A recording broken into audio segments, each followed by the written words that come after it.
లేదా నాకు తెలియవచ్చిన ఏ విషయాన్ని లేదా నాకు తెలియవచ్చిన ఏ విషయాన్ని లేదా నాకు తెలియవచ్చిన ఏ விஷயான். ஃபர்ஸ்ட் லைன் நேயர்களுக்கு வணக்கம்.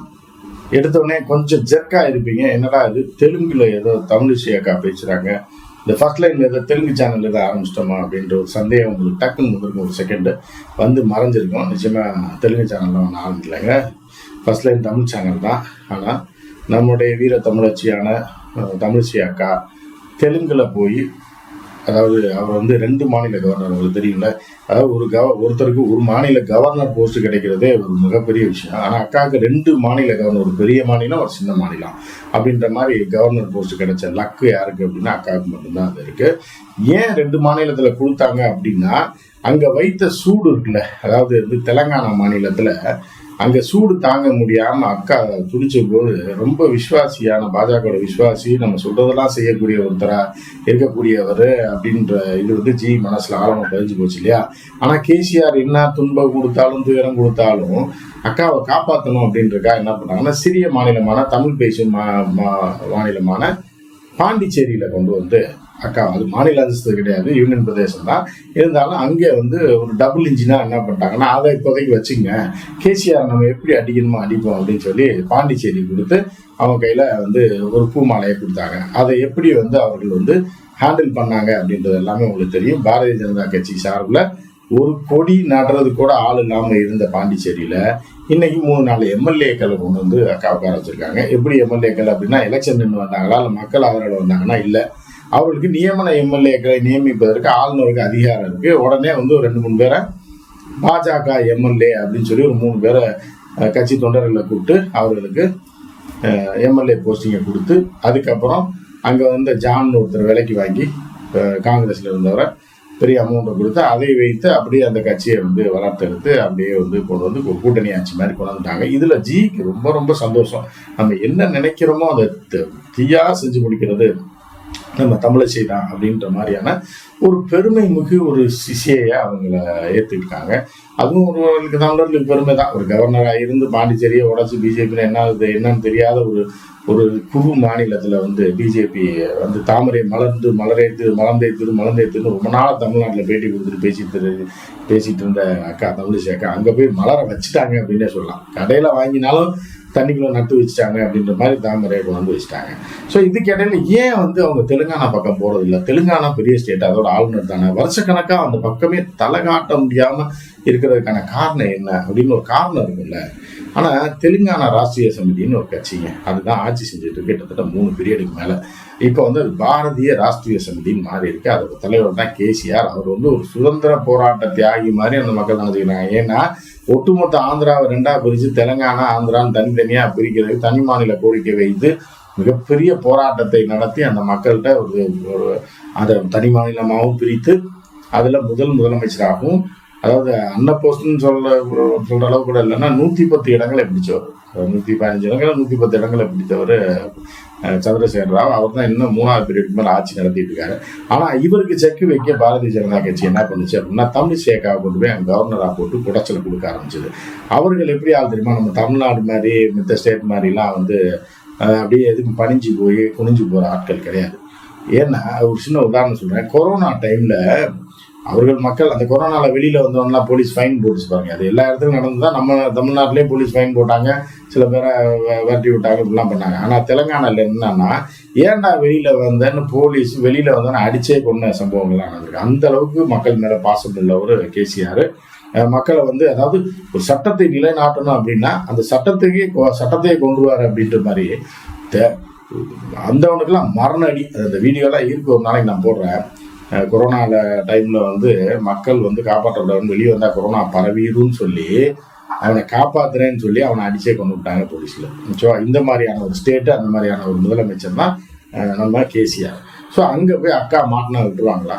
ஓட விரட்டின மாதிரி விரட்டி விட்டாங்க. கிட்டத்தட்ட வருஷக்கணக்காக கொரோனாக்கு அப்புறமே அக்கா வந்து அந்த பக்கமே போல, கரண்ட்டை பிடிங்கி விட்டுறது. கவர்னர் ஹவுஸில் வந்து கரண்ட் இருக்காது, திடீர்னு பார்த்தா தண்ணி வராது. எப்படி இப்படிலாம் பண்ணால் தானே கவர்னர் பயப்படுவாங்க அப்படின்றது அவங்களுக்கு தெரியும். அதை துணிந்து செய்யக்கூடியவர்கள் ஆகிறத பார்த்துக்கலாம் அப்படின்னு. மித்த மாநிலம் மாதிரி நம்ம தமிழ்நாடு மாதிரிலாம் கிடையாதுன்னு வச்சுங்களேன். அப்போ என்ன ஆகுது, அக்கா வந்து அங்கே வாழ முடியாத ஒரு சூழல் வருது. நீங்கள் கரண்ட் தண்ணி இருந்தால் தானே, எவ்வளோ பெரிய பங்களாவாக இருந்தானே வேலைக்காரன் இருந்தான்னா அந்த குடத்துல போய் தண்ணி தூக்கிட்டு வந்தால் ஊற்றுவாங்க இவங்களுக்கு. ஸோ அதனால இப்படி தொடர்ந்து இவர்கள் குடைச்சலை கொடுக்க டிஆர்எஸ் இறங்கி அடிக்க கவர்னரே இல்லாத ஒரு நிலைக்கு போயிடுச்சு. அதுக்கப்புறம் என்னன்னா, அங்கே ஒரு சட்டசபை கட்டினாங்க, புதிய சட்டசபை கட்டிடம் கட்டினாங்க. அந்த கட்டிடத்துக்கு கவர்னரையே கூப்பிடலங்க. அக்கா தான் கவர்னரு. புதிய பிரம்மாண்டமான சட்டசபை கட்டிடத்தை கட்டி அதுக்கு கவர்னரே இன்விடேஷன் கூட கொடுக்கல, கூப்பிடவும் இல்லை.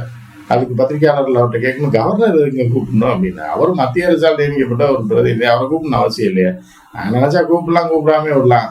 அப்போ சட்டசபை ஆரம்பிக்கும் போது எப்படி அவரை கூப்பிட்டீங்களா, அது புரோட்டோகால் படி கூப்பிடுவோம், அந்த வராரு வரல நான் போறாரு அப்படின்ற ரேஞ்சுக்கு விட்டு ஆட்டினது யாரு அப்படின்னா சந்திரசேகர் ராவ்.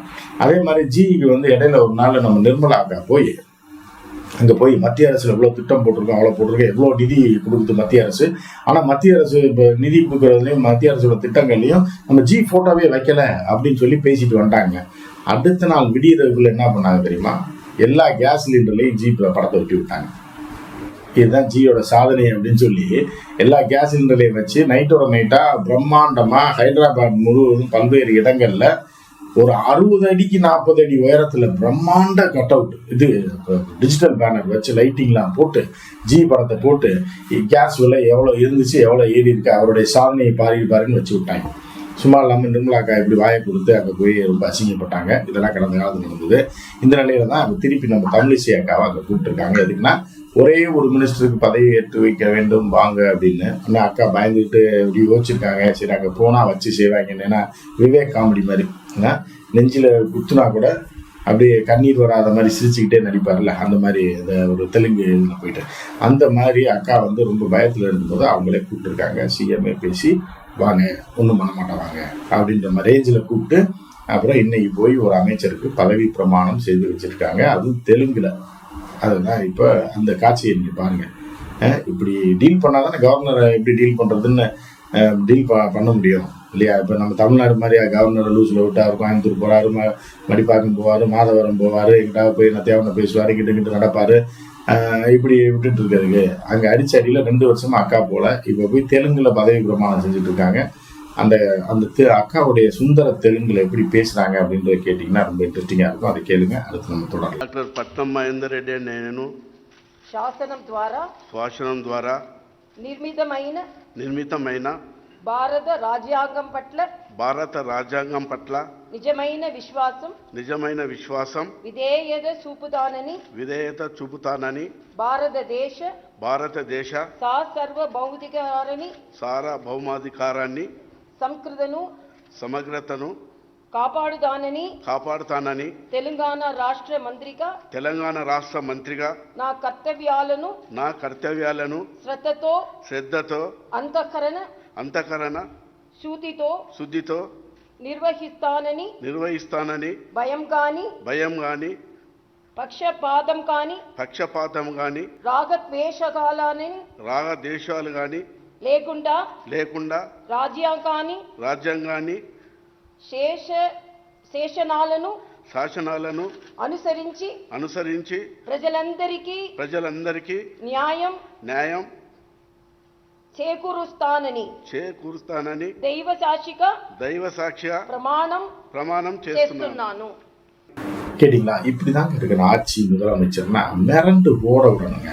கவர்னரே ஓட விட்டு கடைசியில் வாங்க ஒன்றும் பண்ண மாட்டேன்னு கூப்பிட்டு அதுக்கப்புறம் இன்னைக்கு வந்து தனியாக சந்திச்சு பேசியிருக்காங்க. 2 பேரும் கொஞ்ச நேரம் பேசியிருக்காங்க. பேசினதுக்கப்புறம் தான் அந்த பதவி பிரமாண நிகழ்ச்சி நடைபெற்றிருக்கு. அக்காவுக்கு ஒரே சந்தோஷம் என்னன்னா, சரி பரவாயில்ல, அவங்களே கூப்பிட்டு அவங்களே இந்த விஷயத்தை பேட்சப் பண்ணிட்டாங்க, நமக்கு எந்த பிரச்சனையும் இல்லை. அக்கா வந்து ரொம்ப ஒரு போராளியெல்லாம் கிடையாது, அது போராட்டம் பண்ணி ஒரு அடாவடி பண்ணுற ஆள்லாம் கிடையாது. சொன்னால் புரிஞ்சுக்குவாங்க. அது வந்து அவர்கள் புரிகிற வகையில் புரிய வச்சுருக்காங்க. இப்போயும் இவங்க புரிஞ்சுக்கிட்டு ஒரு அன்பாக போய் வணக்கம் போட்டு அந்த பதவி பிரமாணம் செய்து கூட டீ காஃபிலாம் சாப்பிட்டுட்டு அக்கா வந்துட்டாங்க. ஆனால் அக்கா எப்படி சாப்பிட்டா இருந்தாங்கன்னா பிஆர்எஸ் விட்டுரும். ஆனால் மீண்டும் மத்திய அரசு சொல்கிறத கேட்டு ஏதாவது வேலை காட்டினாங்க அப்படின்னா அவர்கள் வேலையை திரும்பி காட்டுவார்கள். ஏன்னா அவர்கள்லாம் அந்த மாநிலத்தை சேர்ந்தவர்கள் எல்லாரையும் சொல்ல முடியாது. சிலர் கொடூரமானவர்கள். அந்த மாதிரியான நம்ம தெலுங்கு படம் பழைய படம்லாம் பார்த்துருப்பீங்களே, விட்டு ஆட்டாட்டு நாட்டுவாங்க, அந்த மாதிரி கேரக்டரு. அதனால அக்கா அங்கே ஒன்றும் செய்யாமல் இருந்தாங்கன்னா, ஏன்னா அக்கா இன்றைக்கும் நமக்கு வேணும் ஒரு தமிழச்சி, வீர தமிழச்சி, ஒரு நல்ல பர்சனலாக பார்த்தா நல்ல டைப் தான் தமிழச்சி அக்கா பொறுத்தளவுக்கு ரொம்ப நல்ல டைப். அவங்க நீடூழி வாழ வேண்டும், தமிழ்நாட்டுக்கு மீண்டும் ஒரு சொத்தாக வர வேண்டும் என்பதுதான் நம்ம ஆசை. அங்கே போய் என்ன தேவனை பேசி ஆந்திராக்காரன்ட்ட அடிபடாமல் இருந்தால் சந்தோஷம் தான். புரிஞ்சுருப்பாருன்னு நினைக்கிறேன். என்ன பண்ணுவாங்க, எல்லாரும் தமிழ்நாடு மாதிரி அமைதியெல்லாம் போக மாட்டாங்க, நம்மளை வச்சு காட்டி விட்டுருவாங்கன்றது அக்காவுக்கு புரிஞ்சிச்சு. சரி, புரிஞ்சால் சரி, சந்தோஷம்தான். இனிமேல் இதை செய்யாமல் இருந்தால் சந்தோஷம். மற்றும் ஒரு நிகழ்ச்சியில் சந்திப்போம். நன்றி, வணக்கம்.